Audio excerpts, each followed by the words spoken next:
ഇത് നിങ്ങൾ യൂട്യൂബിൽ ഷോർട്സ് വീഡിയോ ഒക്കെ ചെയ്യുന്ന ആളാണോ? എന്നാൽ അത് ഇത് നോക്കിക്കോട്ടോ. ഞാനൊരു ക്ലാസ് അറ്റൻഡ് ചെയ്തു. അത് യൂട്യൂബിൻ്റെ തന്നെ ക്ലാസ്സാണ്. അത് ഇതേ കുറേ സംഭവങ്ങളൊക്കെ എഴുതിയെടുത്തിട്ടുണ്ട്.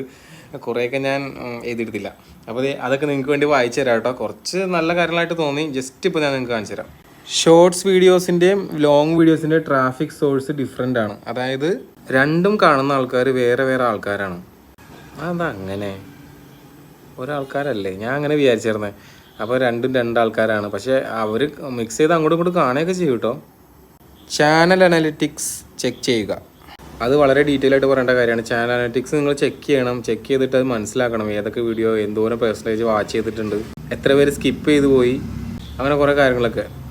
പിന്നെന്താ ഇത് ഇമ്മീഡിയറ്റ് ഓഡിയൻസ്? അപ്പോഴത്തെ ധൃതിയിൽ എഴുതിയത് അതെന്താ ഇമ്മീഡിയറ്റ് തന്നെയായിരിക്കും ഓഡിയൻസ്. അതായത് നിങ്ങളുടെ വീഡിയോ ഇതിന് മുന്നേ കണ്ട ആളുകൾക്ക് നിങ്ങൾ ഇനി അപ്ലോഡ് ചെയ്യുന്ന വീഡിയോ, അതായത് നിങ്ങളുടെ ഏതെങ്കിലും വീഡിയോ ഇതിന് മുന്നേ ആരെങ്കിലും കണ്ടിട്ടുണ്ടെങ്കിൽ അവർ നിങ്ങളുടെ വീഡിയോയിൽ ഇൻട്രസ്റ്റഡ് ആണെന്നാണ് യൂട്യൂബ് മനസ്സിലാക്കുക.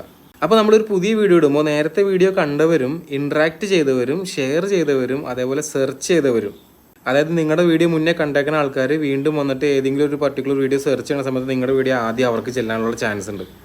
കാരണം നിങ്ങൾ ഒരുപാട് വീഡിയോസ് ചെയ്തേക്കുന്ന വ്യക്തികളാണെങ്കിൽ നിങ്ങളുടെ ഏതെങ്കിലും ഒരു വീഡിയോ ഹിറ്റ് ആയി കഴിഞ്ഞാൽ വീണ്ടും നിങ്ങളുടെ പഴയ വീഡിയോസ് അവർ ഇടയ്ക്കിടയ്ക്ക് ഇങ്ങനെ സെർച്ചിൽ അല്ലെങ്കിൽ എന്തെങ്കിലുമൊക്കെ ആയിട്ട് കാണിച്ചുകൊണ്ടിരിക്കും, ഷോർട്ട് ഫീഡിലും കാണിച്ചുകൊണ്ടിരിക്കും. അതേപോലെ നിങ്ങളിടുന്ന പുതിയ വീഡിയോസും അവർ കാണും. പിന്നെ ചാനൽ അനലിറ്റിക്സിൻ്റെ കാര്യം അത് ഞാൻ പിന്നെ ഡീറ്റെയിൽ ആയിട്ട് നിങ്ങൾക്ക് പറഞ്ഞുതരാം. എനിക്ക് മനസ്സിലായ കാര്യങ്ങൾ നിങ്ങൾക്ക് എന്തായാലും ഞാൻ പറഞ്ഞുതരാം.